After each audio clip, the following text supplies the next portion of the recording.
สวัสดีสบายดีของสบายดีเนาะสวัสดีก็คือมื้อนี้เนาะธรรมลากะพามาฮอดวัดเลยเป็นจังได๋ตื่นเต้นบ่ตื่นเต้นดีใจเนาะดีใจเนาะโดยก็คือสบายดีนะครับพ่อสิสวัสดีเอาลูกน้อยมานำเนาะโดยอันนี้คือเอื้อยเจ้าบ่เอื้อยสบายดีสบายดีทางลุงอันน่ะกะปิเนาะโดยกะปิ ใกล้บ่เดินทางมัน ไก่ เมื่อยอยู่บ่ เมื่ออยู่ละร้อยไปกิโลเนาะ โดย ได้เห็นหมดนี่นะ ผู้นั่นแหละ นี่ไงบ่ โดยผู้หนึงนี่ยังงั้นยังงั้นยังบ่สบายในขาล้มแท้หัวบวชแล้วบัด ได้นะผู้สอนนักสปอร์ตสเปก แพ้แล้วพี่น้องไอ้ตอนนี้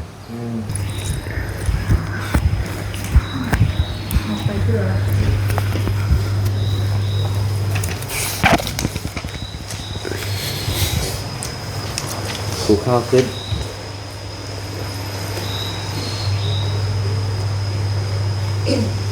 อุกาสะ โอกาสะ วันทายพันเต ทานเต สัพพัง สัพพัง อัปปลา สัมปนา ทางคะ จันทะ ธรรมเม ธรรมี พันเต พันเต มายา ปัญญาก ตัง ตาตาม ปุญญัง ปัญญา สามินา สมินา อนุโม อนุโม ปิตพัง ปิตพัง สามินา สมินาก าตัง ตาตาม ปุญญัง ปุญญัง ไมหัง ไม่หัง ทาตาพัง ตาตะพัง สาธุ สาธุ สาธุ พี่น้องไอ้บาทในกาสิได้คุมผ่าพี่น้อง เดี๋ยวต่อเรื่องนี้ บาทในแป้งล่างเรียบร้อยแล้วเนาะ กลายเป็นคุมผ่าเหลืองละบาทเลย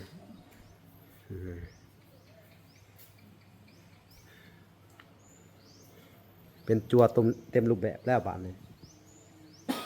ตั้งใจเด้อให้ได้เป็นครูบาปะนะ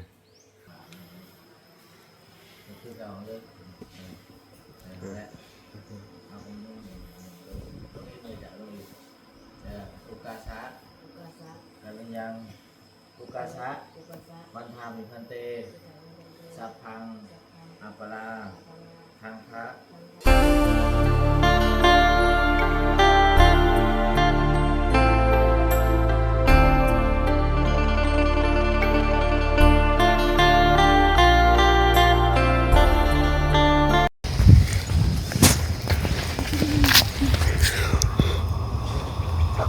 กับสบายดีพ่อแม่พี่น้องเนาะ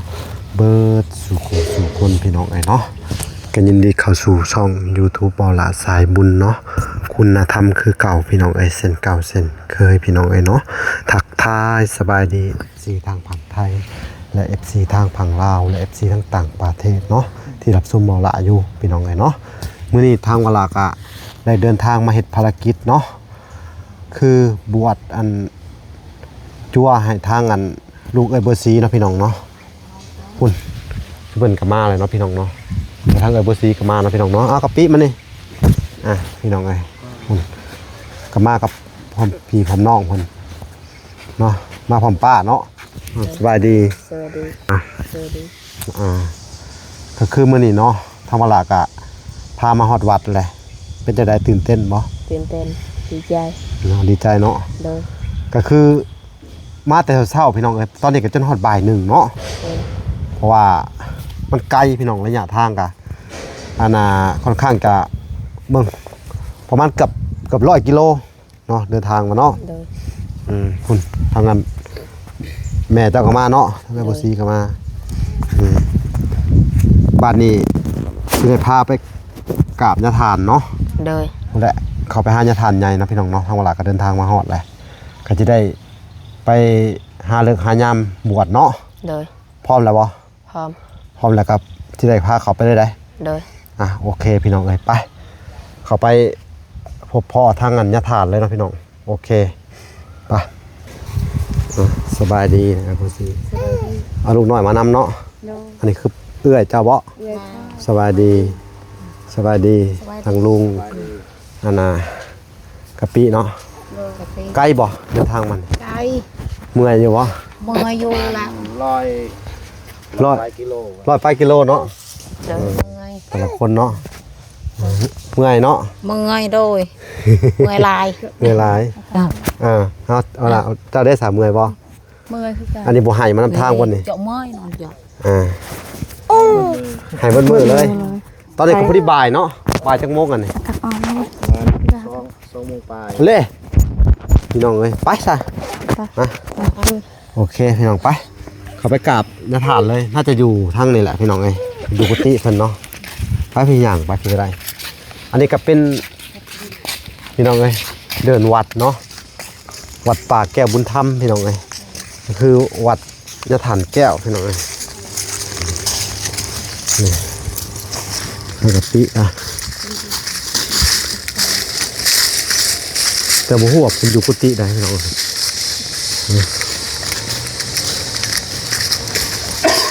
อันนี้ก็เป็นรูปปั้นพี่น้องที่เราโง่นี่คนเฮ็ดปวกเฮ็ดปวกออกแล้วพี่น้องเลยเฮ็ดปวกใหญ่พี่น้องเลยในเดินวัดเพิ่นก็แต้มไว้เนาะคือขนาดพี่น้องเลยที่เราคิดฮอดเฮ็ดปวกของแท้พี่น้องโอ้คือเงียบเนาะอยู่บ่เนาะไปย่างมาทางพี่ทางฮอดแจกพี่ทางฮอดกุฏิเพิ่นพี่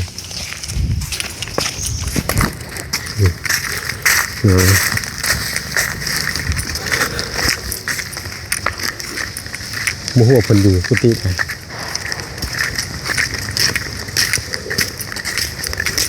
ถ้าจะอยู่กุฏินี่นะเพราะว่ากุฏินี่ก็หลายอย่างไง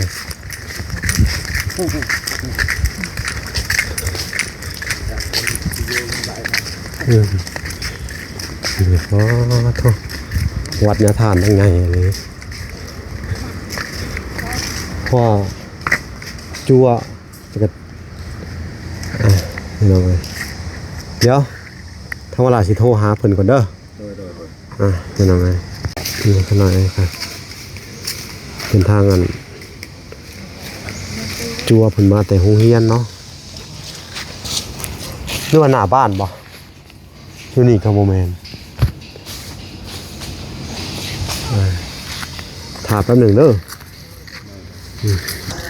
นี่เลยอันนี้กระทั่งกันจัวแล้วก็จะถามมันอยู่พอดีเลยพี่น้องเลยไปผิดกุฏิ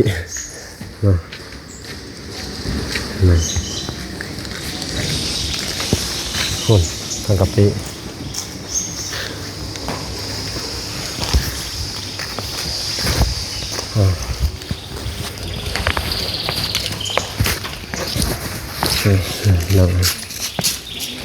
นี่แหละอันนั้น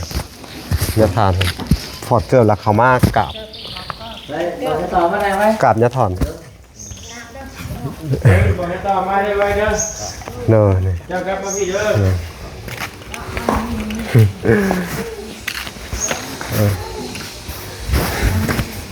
ก ราบยาถานเด้อต้องคาไฟแล้วเห็นบ่มันนี่นะ ผู้นั่นแหละ นี่ไว้บ่ โดยผู้หนึ่งนี่ยังงันยังงันยังบ่สบายในขาหล่นล่มอันน่ะคือแบบติดชาเซ็งอีกบ่ บ้านเห็นบ้านบ่เราคือบ้าน หนังสือพ่อบ้านเด้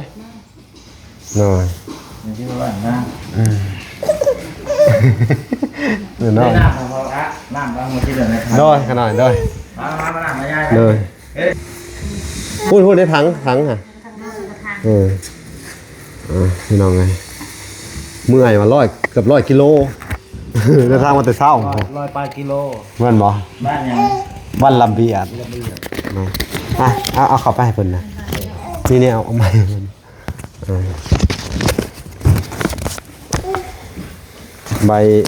ใบในบ้านตอนนั้นนะ แล้วจะไม่ไปในบ้านนะ เอ้ายาย ไปเทสไอ้เพิ่นบ่ เอามาอันนี้ก็ได้เอาโอเคเดี๋ยวทำพิธีจะใส่ไม้ก็ได้เอา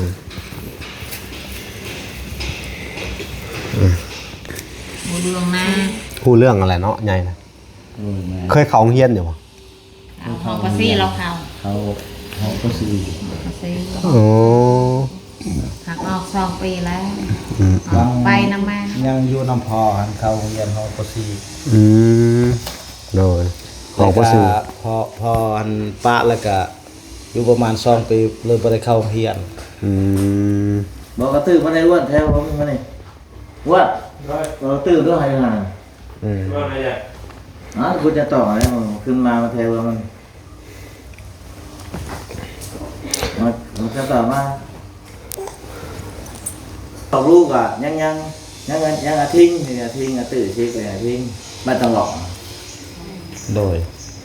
โหต้องลองเมืองส้นนี่ มีอันนั้นโจทย์ชนเผ่ากันหน่อยหยังเนาะ นี่ ที่ ตื้ออยู่นะคนพบมาเนี่ยหาผ่าไม่ต่อจะบวชเนี่ยเอาคันมาเนี่ยใส่เงินเอาคันมาเนี่ยเซ็กเจ้าตื้อมาแล้ว แพ้แล้วพี่น้องไอ้ตอนนี้เนาะโอเคพี่น้องสิให้เบิ่งโดนบ่ได้เนาะว่าเพิ่นปาโตแน่แล้วก็แท้หัวแน่พี่น้องเอ้ยบาดนี่พี่น้องเอ้ยทั้งนั้นบัวสีแล้วก็ลูกน้อยเพิ่นก็หิวน้ำ กินข้าวแล้วบ่เพิ่นน่ะอือ สบายปานใด โอ้เอามาไกลเนาะ โดย แดดก็แดดเนี่ยบ่ได้พากันปลุกกันมาบ่ บ่ ฮะ สมมุติ นำเงินเนาะที่ทางแม่ตู้เป็นเจ้าภาพเนาะเจ้าภาพเจ้าศรัทธาบวชอันเท่ากับปีเนาะหรือว่าทางลูกไอ้บัวสีเนาะไอ้บัวสีเนาะในครั้งนี้ก็เป็นเงินอยู่6 ล้านเนาะพี่น้องเนาะ6 ล้านที่จริงเพิ่นฝากมาให้500เนาะพี่น้องแล้วเวลาก็หักไว้อีกอัน200เนาะพี่น้องอันน่ะเพื่อทางอันอีกคนหนึงเนาะพี่น้องสิมาบวชต่อเนาะแล้วก็ทางอันเวลาก็สิได้เอาออก300พี่น้องเลยเอามาอันน่ะถวายเนาะหรือว่าเอามาใส่ขันให้ทางอันญาทานเนาะเพื่อทำพิธีบวชให้ทางข้ากะปินะพี่น้องเนาะและวันนี้เงิน6 ล้านเวลาก็สิได้จกออกค่าน้ำมันให้ทางอันเลยบ่สีนี่500,000พี่น้องเอ้ยยังเหลืออยู่5 ล้านห้าเนาะอีก1 ล้านห้าพี่น้องเอ้ยทางเวลาก็สิได้อันถวายเป็นอันปัจจัยอันน่ะจิตของสงฆ์คือเป็นค่าน้ำค่าไฟให้ทางญาทานเนาะ1 ล้านห้าและบัดนี้อีก4 ล้านพี่น้องเอ้ยเวลาก็สิถวายเป็นการสร้างศาเนาะอันน่ะบำรุงวัดเนาะก็คือต่อเติมเนาะแล้วก็ซื้ออะโลซิ่งเนาะพี่น้องเนาะก็จะให้ทางอันถวายให้ทางญาทานเพิ่นในขันเนาะนี่พี่น้องเอ้ยอีก500,000นี่สิได้ให้ทางอันน่ะค่าน้ำมูกน้ำมันไอ้บ่สีเนาะเพิ่นก็มากับเอื้อยเพิ่นเนาะรถจักร2 คันพี่น้องเอ้ยเวลาก็สิได้ไปเอาเงินใส่ในขันเนาะขันบวชพี่น้องเอ้ยนี่แล้วก็อีก500,000สิได้ให้ทางอันได้บ่สีเนาะค่ารถค่าล่างพี่น้องเอ้ย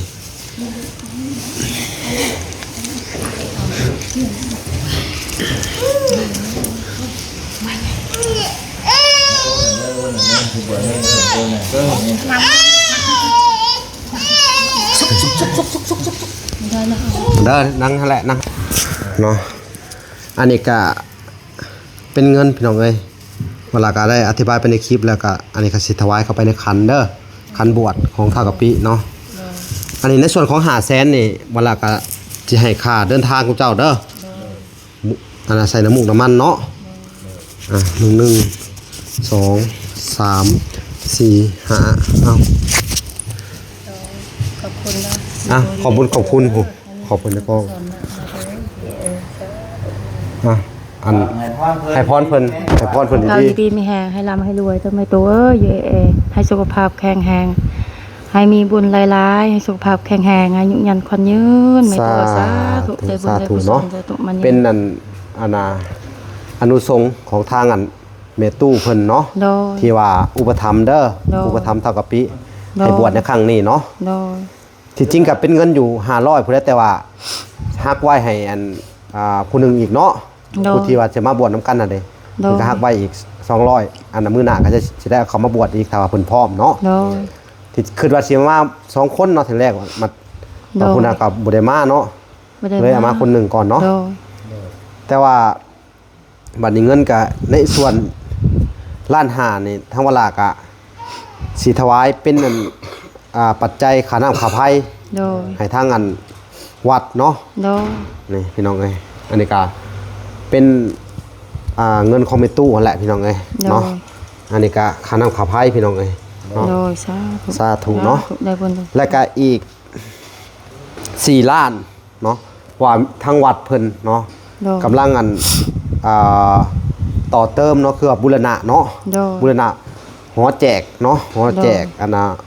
หอปฏิบัติธรรมของอันทางยาทานเพิ่นเนาะ โดย ทางวลากะสิได้ถวายเป็นอานุสงส์หรือว่า โดย เป็นซื้ออารุซิงเนาะตอนนี้ โดย 4 ล้านเนาะ โดย อ้าวโอเคเด้ออ้าวสาธุเนาะสาธุอันนี้ก็เป็นเงินของทางแม่ตู้เพิ่นเนาะที่ว่าบริจาคแล้วก็อุปถัมภ์ค้ำสู่ทางครอบครัวเอื้อยอันบัวซีเนาะก็ขอให้ทางแม่ตู้เพิ่นเนาะ โดย อายุหมันขวัญยืนเนาะ สาธุ ปราศจากโรคภัยไข้เจ็บเด้อแม่ตู้เนาะ สา ขอให้อันอายุยืนยาวเนาะ สาธุ ความเจ็บอย่าได้ความไข้อย่ามีหายเจ็บหายไข้หายพยานโลคาเด้อเนาะ สา บุญรักษาเทวดาคุ้มครองเด้อ ดู แม่ตู้สาธุสาธุ สาธุ เนาะสาธุอายุหมันขวัญยืนสาธุสาธุเนาะ โดยสา ทางวลากะนี่แหละได้เฮ็ดตามจุดประสงค์ของเจ้าแหละเด้อแม่เนาะ สาธุ กับมือนี่ก็เป็นมือสันวันดีของเขากับปิเด้อ โดยสาธุ เอาตั้งใจเด้อกับปิ ตั้งใจทั้งปี มึงตั้งใจเด้อ โดย โดยเนาะโอเคเวลาก็จะได้มอบเลยมี2ส่วนเงินนี่เนาะบัดนี้ก็ทางญาติทานมันก็สิเข้าพิธีแล้วเนาะโอเค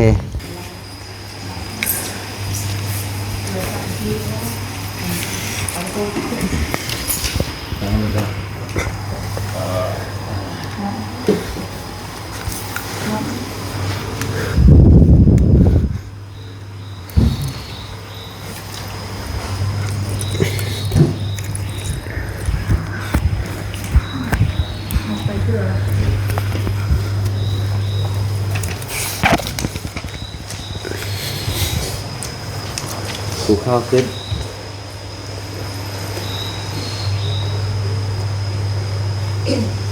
อุกาสะ โอกาสะ วันทายพันเต ทาวันเต สัพพัง สัพพัง อัปปลา สัมปนา ทางคะ จันทะ ธรรมเม พุทธมี พันเต พันเต มายา ปัญญาก ตัง ตาตัง ปุญญัง ปัญญา สามินา สามินา อนุโม อนุโม ปิตพัง ปิตพัง สามินา สามินาก าตัง กาตัง ปุญญัง ปุญญัง ไม่หัง ไม่หัง ทาตาพัง ตาทพัง สาธุ สาธุ สาธุ สาธุ สาธุ สาธุ อนุโมทามิ อนุโม อุกาสะ โอกาสะ ครูเขาขึ้นนั่งเขาทำหนูคือเขามาอุ้มผาส่วนครูเขาขึ้นบอลนั่งนั่งคุโยงขึ้น นี่หนังคือเป็นมา ในของละนางของละนั่นแหละตากข้าวยังน้อยเป็นยังไง ตากข้าวนั่นดู อุกาสะ โอกาสะ กรุณยัง กัลยัญ กัตตวา กัตวา บัพพสัง บัพพสัง เททะ เทคะ เมพันเต เทตันเต อหังพันเต ทาวันเต บัพพสัง บัพพสัง ยาจามิ นาจามิ ตุติยมปี ตุติยัม อ ปิ หังพันเต ทังเต บัพพสัง บัพพสัง ยาจามิ นาจามิ ตาติยมปี ตาติยัม อ ปิ หังพันเต ทังเต บัพพสัง บัพพสัง ยาจามิ ยาจามิ สัพพะทุกขะนิสารณะ นิพพานะ นิพพานะ นิพพานะ สัสสิกะ เสสิกะ อนาทายะ อนาทัญญะ อีมัง อีมัง กัสสวัง กัสสวัง กัตตวา อันตวา ปปะเสทะ ปาปาเสทะ มังพันเต มาวันเต อนุกัมปัง อนุคัมพัง ปะทายะ วัฏัญญะ สัพพะทุกขะ สัพพทุกขะ นิสารณะ นิสารณะ นิพพานะ นิพพานะ สัสสิกะ เทเกะ อนาทายะ อัญญทัญญะ อิมัง อิมัง กัสสวัง กัสสวัง กะเหตวา เกเหตวา ปภาเสทะ ปะพาเทวะ มังคันเต มังวันเต อนุกัมปัง อนุคัมพัง อุปาทายะ เพื่อระยะ สัพพะทุกขะ สัพพะทุกะ นิสารณะ ทิสานานา นิพพานะ เอพานา สัจฉิกะ เจสิกะ ลนาทายะ ธนะทายะ อิมัง อิมัง กัสสวัง กัสสวัง กะเหตวา เฮตวา ปภาเสทะ ปะพาเสทะ มังคันเต มังวันเต อนุกัมปัง อนุคัมพัง อุปาทายะ บวทายะ มาแกผ่าลูกตื้อเหรอ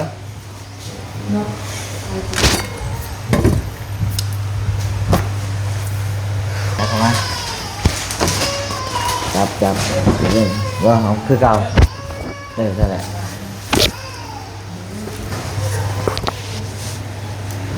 เดี๋ยวตัวนี้พ่อจะหาใส่เลยเอาตัวมานะโมตัสสะภะคะวะโตอะระหะโตสัมมาสัมพุทธัสสะภะคะวะโตอะระหะโตสัมมาสัมพุทธัสสะนะโมตัสสะภะคะวะโตอะระหะโตสัมมาสัมพุทธัสสะเกฉา เกษา โลมา โลมา นาคา นาคา ทันตา ทันตา ตะโจ ตะโจ ทัตตะโจ ทัตโจ ตะโจ ตะโจ ทันตา ทันตา นาคา นาคา โลมา โลมา เกษา เกษา ไปนุ่งผ้าบาดเฮ้ยดินุ่งไปนุ่งผ้านะกูนุ่งกูแหละ มนุษย์ผ่าน นุ่งผ้าไหมแล้วก็ขึ้นแบบจงทายมาอีก พี่น้องไอ้บาทเนี่ยก็สิได้คุมผ่าพี่น้อง จะต่อเรื่องนี้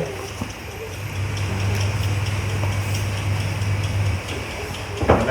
รามาชามมือเราไปหอดบาทดึงห้องได้เลยไปมาชม บาทนี่แป้งล่างเรียบร้อยแล้วเนาะ กลายเป็นคุมผ่าเหลืองละบาทนี่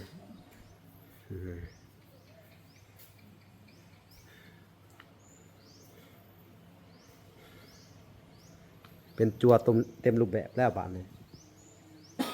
ตั้งใจเด้อให้ได้เป็นครูบาปะนะ ตอนนี้จักปีแหละนะกับปีเป็นยัง13เลยอีกจักอัน7-8 ปีข้างหน้า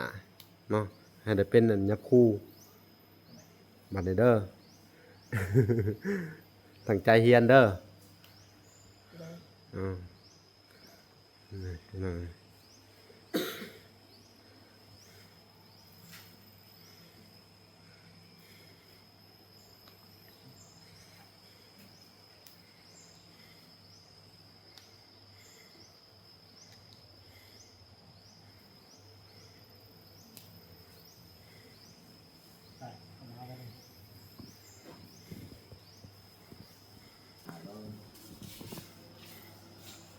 ได้นะต่อ5 คืนคือเราเลยและเอาไปนุ่งไม่จะลงอุกาชะกันยังอุกาชะวันทามิพันเตสัพพังอัปปราทางคะมัทามิพันเตนยากตังปุญญังสามินาอนุโมทิตาพังสามินากตังปุญญังไมหังกาตาพังสาธุสาธุสาธุอนุโมทามิอุกาอาหังอุกาสะกาลุยังกัตตวาติชรเนนะสหะศีลาเทธะเมพันเตอาหังพันเตสรณะศิรังญาจามิตุติยปิอาหังพันเตสรณะศิรังญาจามิตาติยปิอาหังพันเตสรณะศิรังญาจามินะโมตัสสะภะคะวะโตอะระหะโตสัมมาสัมพุทธัสสะนะโมตัสสะภะคะวะโตอะระหะโตสัมมาสัมพุทธัสสะนะโมตัสสะภะคะวะโตอะระหะโตสัมมาสัมพุทธัสสะนะโมตัสสะภะคะวะโตอะระหะโตสัมมาสัมพุทธัสสะนะโมตัสสะภะคะวะโต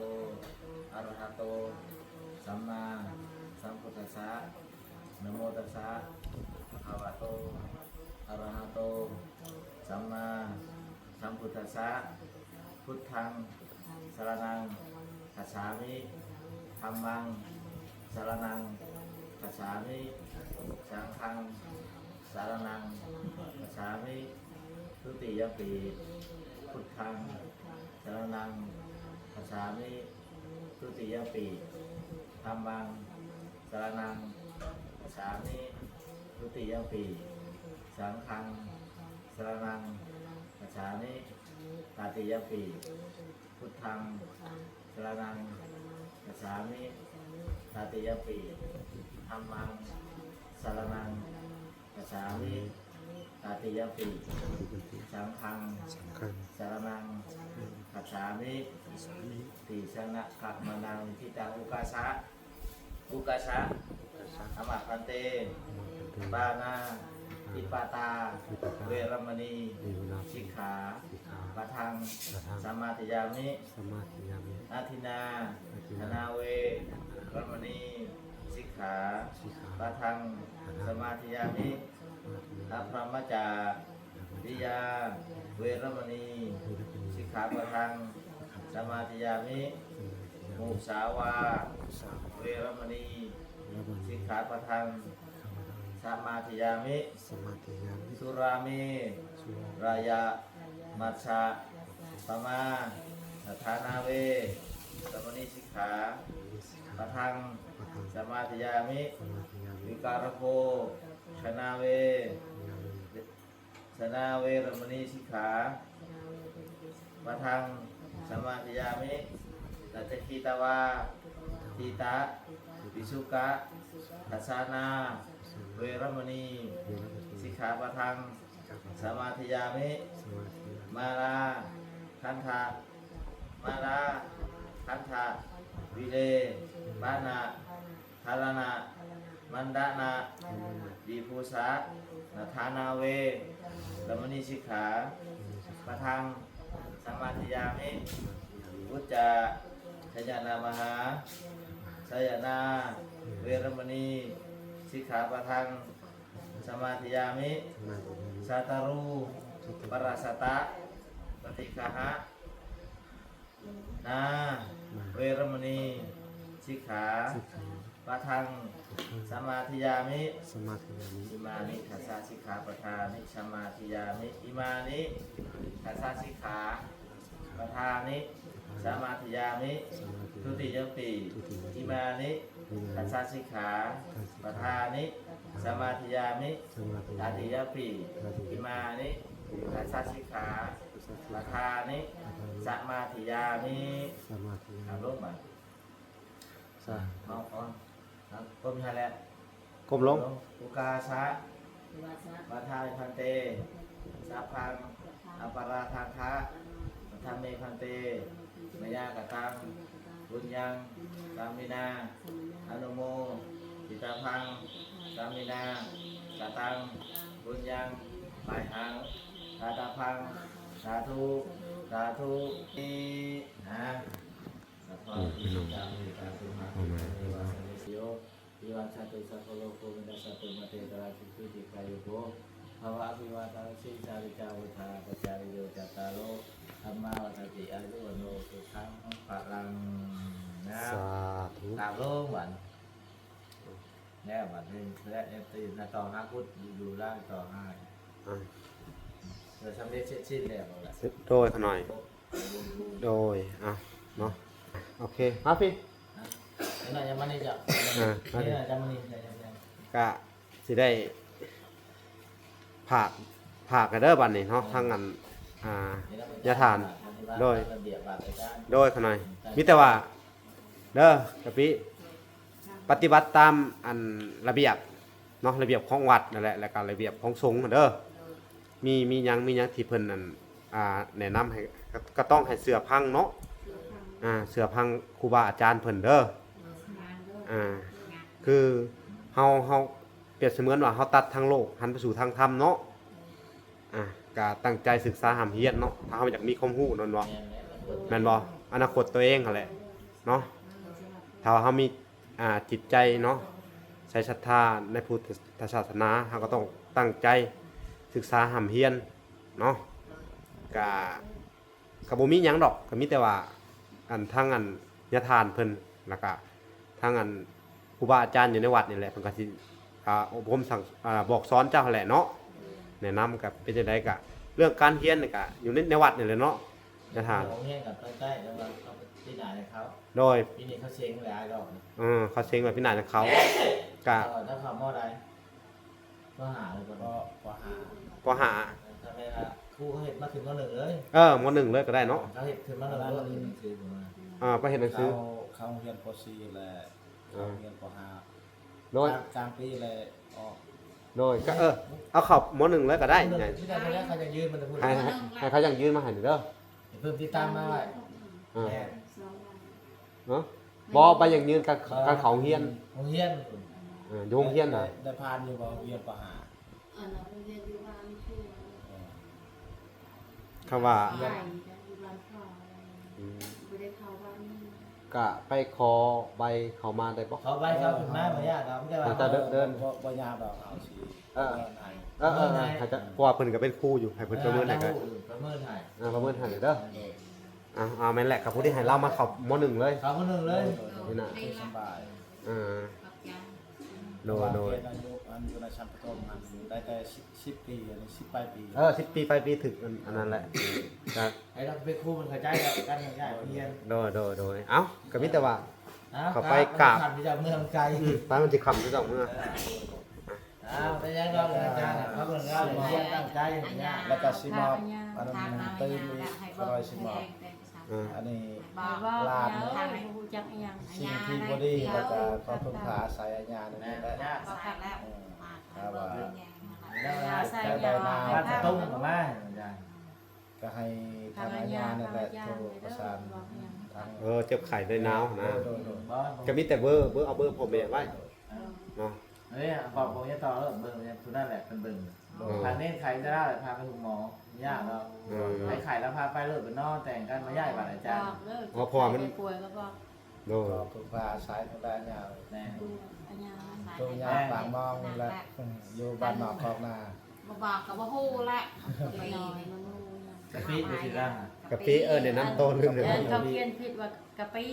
กูที่ไปเลยสิจริงกับ ข้าวทามกะปิ ข้าวกะปิ ข้าวกะปิเขาเขียนใส่ใบมาถึงข้าวกะปิพวกที่เขียน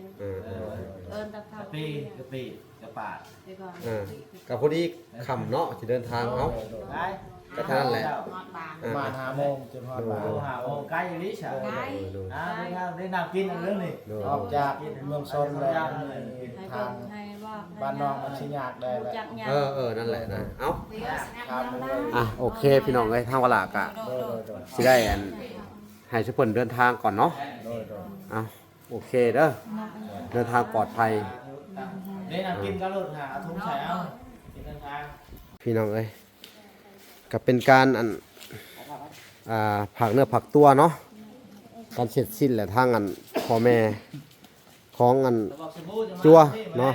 จัวกับปีก็จะได้กลับบ้านแล้วพี่น้องวันนี้ขอบคุณทางกุฏิเพิ่นก็สิได้ไปจัดสรรบนอยู่อาศัยให้เนาะแต่ทางเวลากะพี่น้องเอ้ยก็คือสิได้จบคลิปก่อนเนาะพี่น้องเนาะก็สิได้กราบลาพระอาจารย์เพิ่นก่อนเนาะพี่น้องเอ้ยเนาะโดยสาธุโดยขน่อยโดยสาธุสาธุ ตั้งใจเรียนปฏิบัติมาเลย โดยขน่อยโดย ตัวคนดูได้ถึงว่าหรือดูเองเราออกมา โดยสาธุสาธุ เราอยู่ยัง โดยขน่อยโดยเอ้า นะ ทำเวลากะสีขอกราบลาพระอาจารย์เด้อขน่อยสาธุสาธุเอ้าโมทนาบุญนำทางแม่ตู้เพิ่นพี่น้องเอ้ยเนาะกับบ่มีหยังก็มีได้เฮ็ดภารกิจเสร็จสิ้นในการบวชให้ทางลูกกับบ่ซีครั้งนี้เนาะทำเวลากะสิได้ไปติดตามการก่อสร้างเรือนชานของทางสาวลีแล้วก็ทางเอ้ยบุญมีต่อพี่น้องเอ้ยบาดนี้โอเคเด้อกราบลาเด้อ เด็กขนมนี่เด้อที่วางนี่ขนมนี่เด็ก โอเคพี่น้องพบพ่อกันใหม่คลิปหน้าพี่น้องเอ้ยคลิปนี้ขอกล่าวคำว่าสบายดีและสวัสดีบ๊ายบาย